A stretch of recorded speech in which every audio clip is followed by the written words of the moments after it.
Pencemaran lingkungan, khususnya pencemaran air, mempengaruhi keberadaan atau kelangsungan suatu makhluk hidup di dalamnya.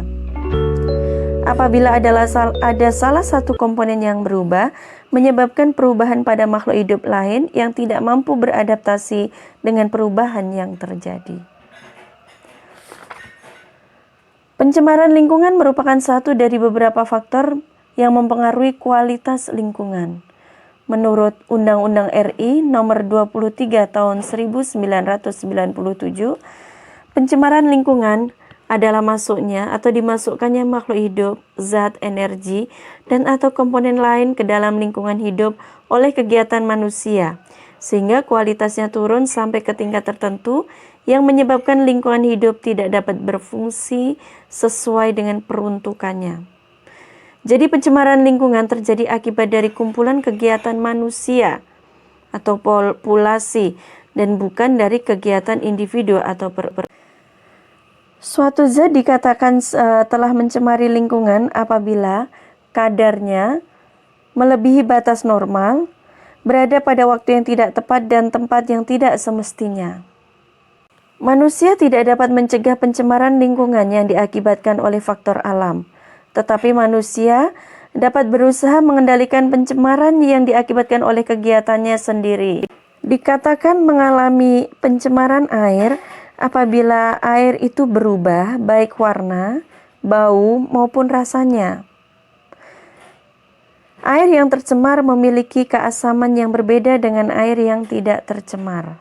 Pencemaran air dapat terjadi pada sumber mata air, sumur, sungai, rawa-rawa, danau, dan laut. Bahan pencemar air bisa berasal dari limbah industri, rumah tangga, maupun limbah pertanian.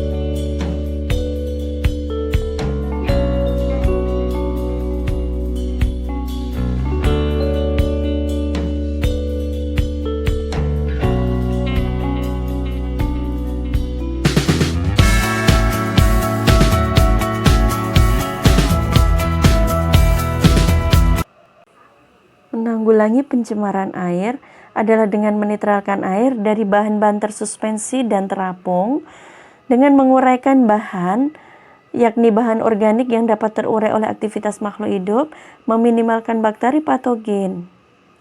Pengolahan limbah dilakukan diantaranya dengan pembuatan kolam stabilisasi, IPAL atau instalasi pengolahan air limbah, pengelolaan ekskreta, dan sampah hasil limbah rumah tangga ditangani dengan prinsip 4R, yaitu recycle, reuse, reduce, dan repair. Demikian mengenai ulasan pencemaran air. Selanjutnya, pada kesempatan ini ditampilkan studi kasus yang menyajikan kasus pencemaran air Sungai Bengawan Solo. Kita bisa menentukan dalam 5W1H apa-apa yang terkait dengan pencemaran air Sungai Bengawan Solo. Berikut ini adalah ulasannya.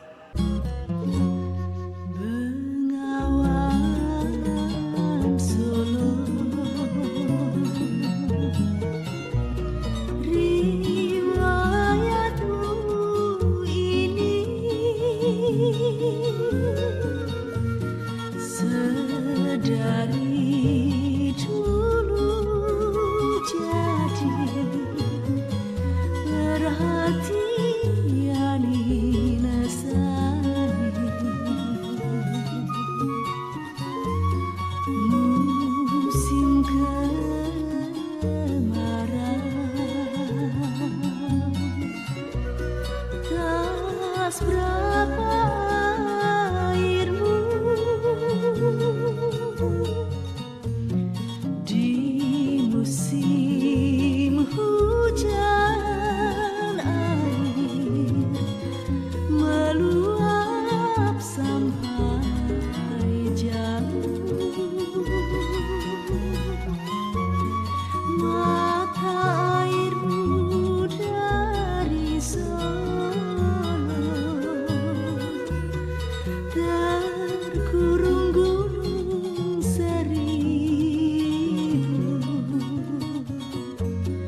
Air mengalir sampai jauh